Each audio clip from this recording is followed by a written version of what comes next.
जय हिंद दोस्तों। 100 शब्द प्रति मिनट डिक्टेशन स्टार्ट। समरकंद में शंघाई सहयोग संगठन का इस बार का शिखर सम्मेलन कई दृष्टि से महत्वपूर्ण है। 2 साल बाद आयोजित हो रहे इस सम्मेलन में 3 देशों भारत, रूस और चीन के नेता ऐसे वक्त में मिल रहे हैं जब वैश्विक स्थितियां विषम हो चली हैं।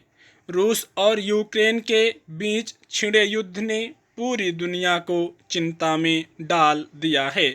इधर भारत और चीन के बीच लंबे समय तक सीमा पर चला तनाव अभी अभी कुछ दूर हुआ है।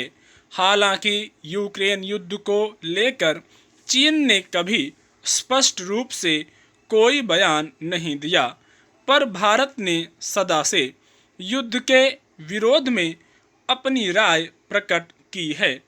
शंघाई सहयोग संगठन के मंच पर जब भारतीय प्रधानमंत्री और व्लादिमीर पुतिन मिले तो भारत ने एक बार फिर इस बात पर जोर दिया कि रूस को युद्ध बंद कर देना चाहिए, क्योंकि यह समय युद्ध का नहीं है। इस पर पुतिन ने सहमति जताई। उत्साहजनक बात यह भी रही कि पुतिन ने भारतीय अर्थव्यवस्था के 7.5% पर रहने की उम्मीद जताई और क्षेत्रीय पारगमन खोलने को लेकर सहयोग का भरोसा दिलाया। अगर रूस भारत की सलाह मानकर यूक्रेन के साथ युद्ध बंद कर देता है तो यह पूरी दुनिया के लिए न सिर्फ राहत की बात होगी, बल्कि विश्व बिरादरी में भारत का दबदबा भी इससे बढ़ेगा। हालांकि अभी चीनी राष्ट्रपति शी जिनपिंग और भारतीय प्रधानमंत्री की परस्पर बातचीत नहीं हुई है, मगर जिस तरह चीन ने भारत के प्रति अपना गर्मजोशी भरा रुख दिखाया है, उससे स्पष्ट है कि वह भारत के साथ बेहतर रिश्तों के पक्ष में है। अगले साल शंघाई सहयोग संगठन का शिखर सम्मेलन दिल्ली में होना है। उसके लिए जिनपिंग ने भारत को शुभकामनाएं भेजी हैं।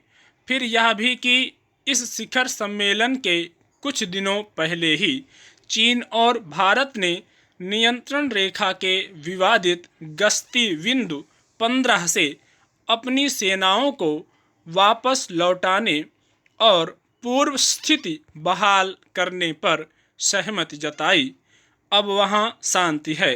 जैसा कि हमारे प्रधानमंत्री ने रूस यूक्रेन युद्ध के संबंध में कहा, चीन के लिए भी यह बात उचित है। हालांकि चीन अपनी विस्तारवादी नीतियों के चलते भारत पर टेढ़ी नज़र रखता है, मगर वाणिज्य व्यापार के मामले में वह भारत पर काफ़ी हद तक निर्भर है। शंघाई सहयोग संगठन का मकसद भी व्यापारिक गतिविधियों को बढ़ावा देना और आतंकवाद आदि समस्याओं से मिलकर पार पाने का प्रयास करना है। चीन अपने व्यापारिक हितों की कीमत पर तनाव के पक्ष में नहीं रहना चाहेगा। दरअसल शंघाई सहयोग संगठन का गठन इस मकसद से हुआ था कि एशियाई देश आर्थिक मामलों में पश्चिमी देशों पर निर्भर न रहें। इसमें चीन, रूस और भारत की भूमिका महत्वपूर्ण है। इस बार के सम्मेलन में भारत की भूमिका महत्वपूर्ण रही। अच्छी बात है कि इसके बाद भारत 1 साल तक इस संगठन का अध्यक्ष रहेगा और जैसा कि हमारे प्रधानमंत्री ने क्षेत्रीय सहयोग और व्यापारिक गतिविधियों को बढ़ावा देने पर जोर दिया, उस दिशा में वह आगे बढ़ सकेगा। भारत दुनिया में तेजी से बढ़ती अर्थव्यवस्था है और कारोबार की दृष्टि से यहाँ अनुकूल स्थितियाँ हैं। स्टॉप।